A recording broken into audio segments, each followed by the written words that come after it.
Tension free होके अपनी life को जियो। दिस इज द ओनली मंत्र।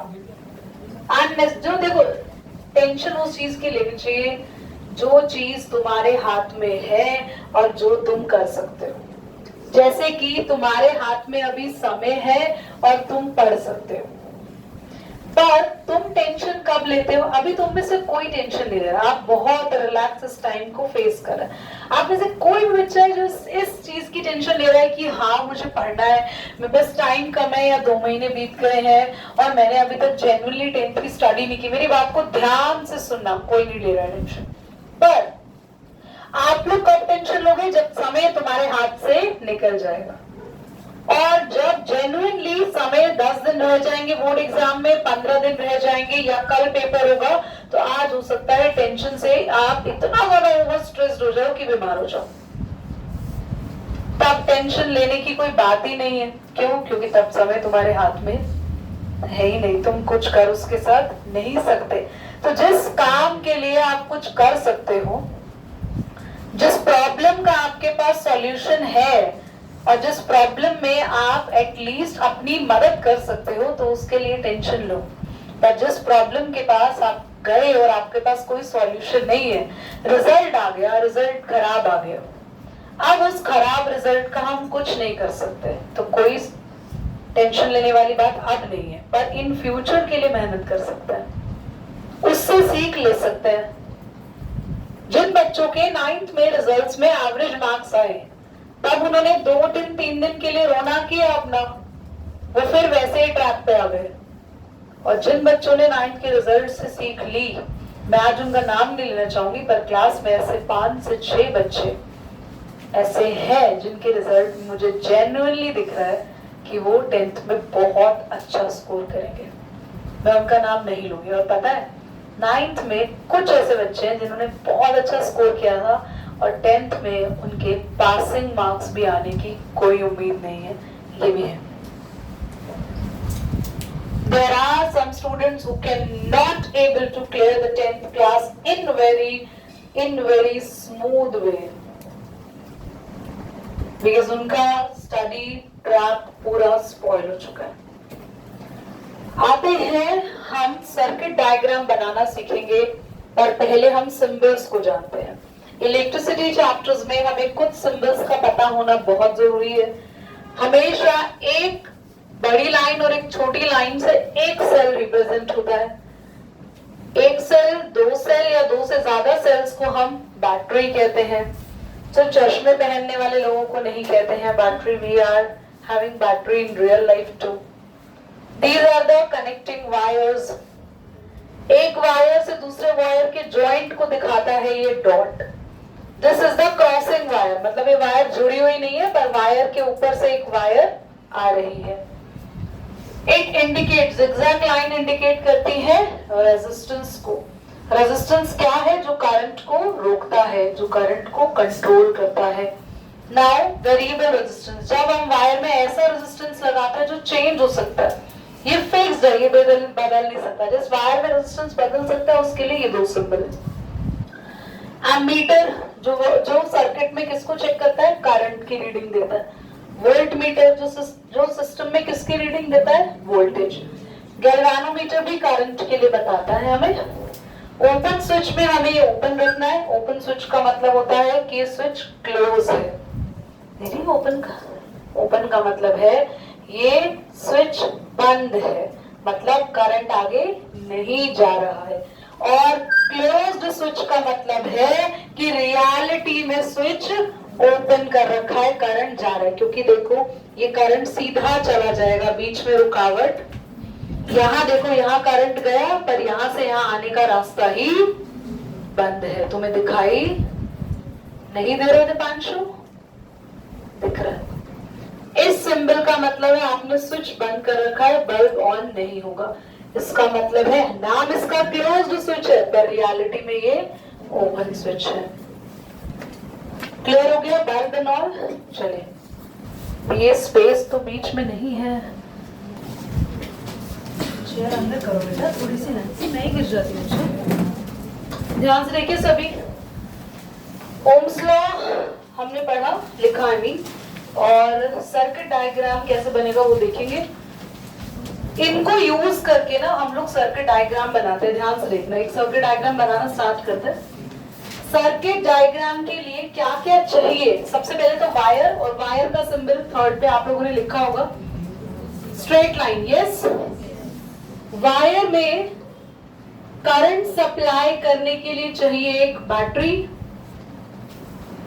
या सेल, सिंगल भी यूज कर सकते हैं आप लोग। ये नेगेटिव, ये पॉजिटिव। करंट हमेशा पॉजिटिव टू नेगेटिव जाता है और इलेक्ट्रॉन हमेशा नेगेटिव टू पॉजिटिव, तो करंट यहां जाएगा ऐसे इसमें, और बिल्कुल बीचों बीच लगा होता है हमारा कोई भी बल्ब या रेजिस्टेंस। ठीक है, एक काम करते हैं, एमीटर भी लगा देते हैं। हम करंट को चेकिंग भी कर रहे हैं, रीडिंग के लिए एमीटर लगा दिया। साथ में आप एक बल्ब लगा सकते हो। ये आपका कंडक्टर है जिसमें से करंट पास होता है, और बल्ब एक रेजिस्टेंस का काम भी करता है, आपको पता है, क्योंकि बल्ब भी करंट को रोकता है, कुछ करंट यूज करता है ना अपने आप को ग्लो करने के लिए। या फिर आप रेजिस्टेंस भी लगा सकते हो। मैं यहाँ पे बल्ब लगा रही हूं और एक स्विच भी जरूर है हमें यहाँ पे लगाना।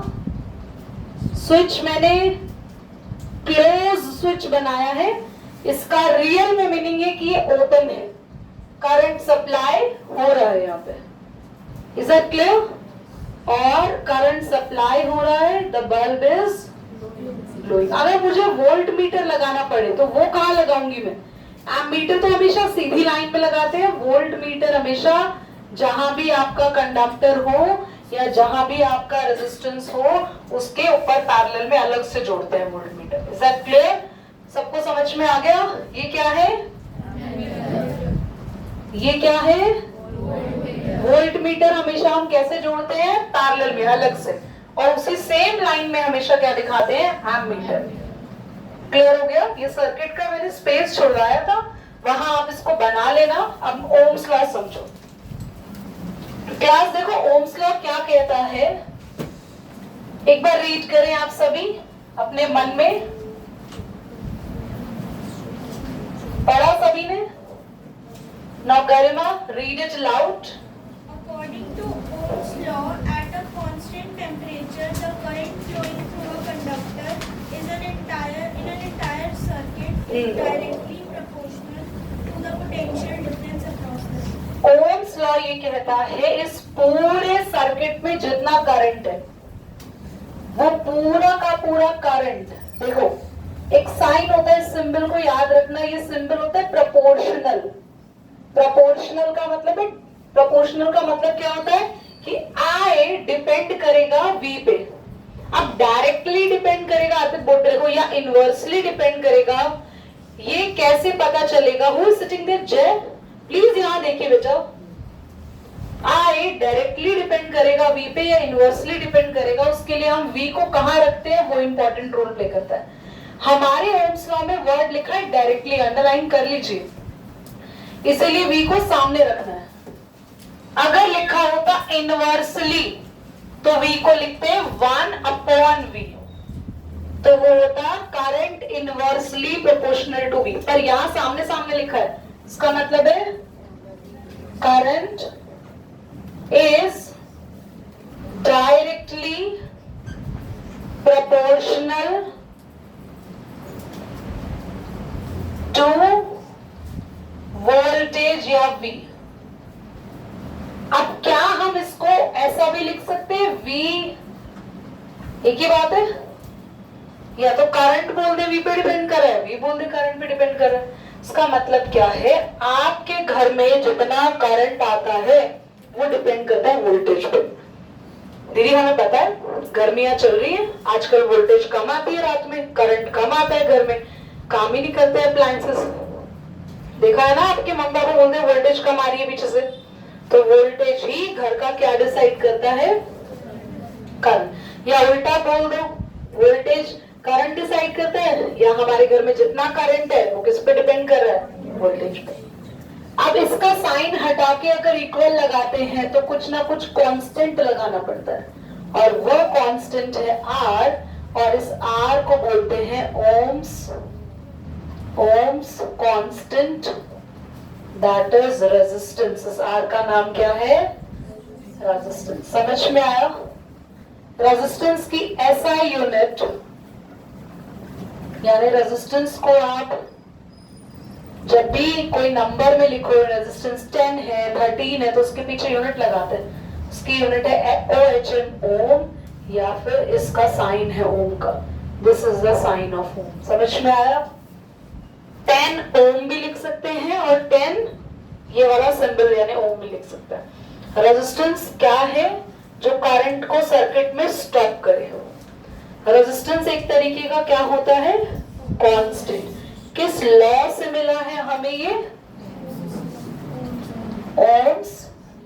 ओम्स लॉ वाले भैया ने क्या बात कही थी? Current is proportional to voltage. इस पे एक ग्राफ भी है, वो भी समझेंगे ध्यान से। अगर आप ग्राफ बनाते हैं V और I का, आपकी बुक में भी है ये चीज, यानी करंट आगे लिखो। यहाँ पे करंट क्यों लिख रहे हैं? क्योंकि आगे करंट लिखा है। Current is directly proportional to, तो अगर डायरेक्टली प्रोपोर्शनल है तो ग्राफ कैसा मिलता है? हमेशा एक। और अगर आपने I और V का ग्राफ बनाया तो ये बीच वाली लाइन किसे रिप्रेजेंट करती है?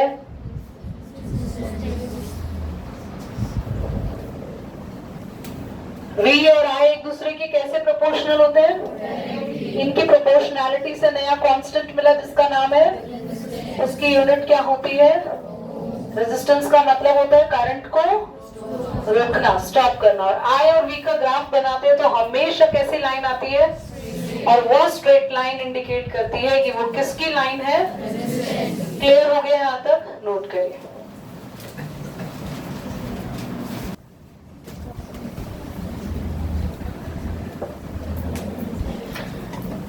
हाँ जी, व्हाट इज, मैं सोच रही हूँ कुछ थोड़ा और लिखवाऊंगी। देखो व्हाट इज 1 ओम रेजिस्टेंस? क्या होता है 1 ओम रेजिस्टेंस? जब बच्चे पहले बैटिंग कर लेते हैं तो मेरा जरूर मन होता है। अब मैं कुछ लिखूंगी, you have to note it down, ध्यान से देखेंगे। हमने पढ़ा है V इज इक्वल टू, जल्दी बोलो क्या पढ़ा? IR।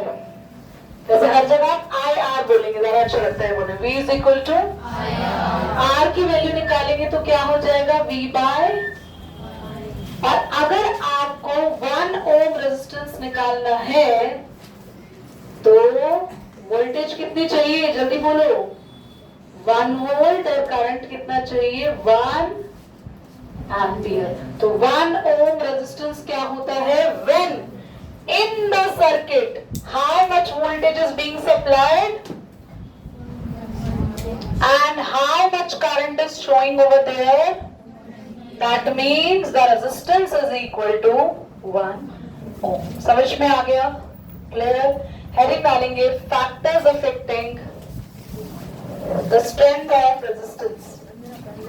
मैंने कहा था स्टार्टिंग में, मैं जरूर लिखूंगी। Factors affecting the strength of resistance.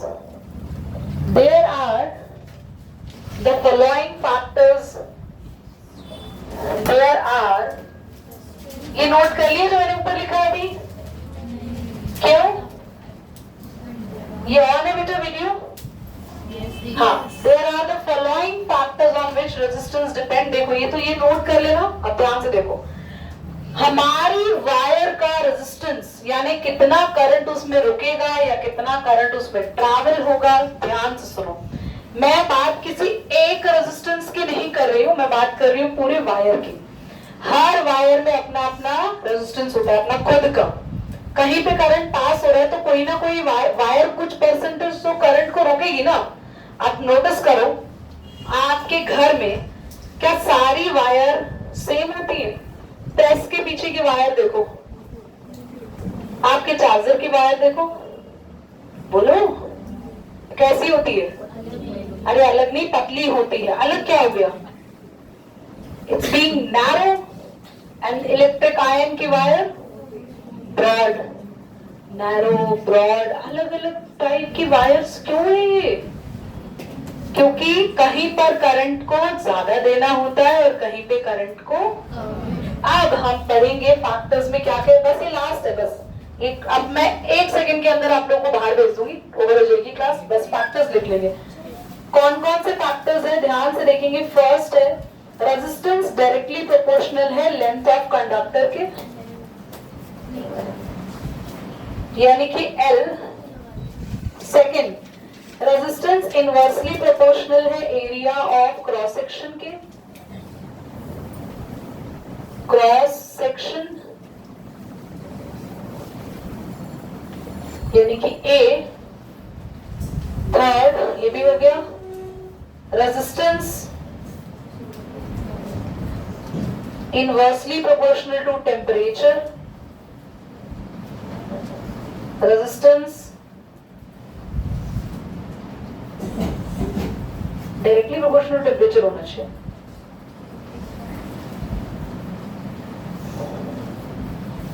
Resistance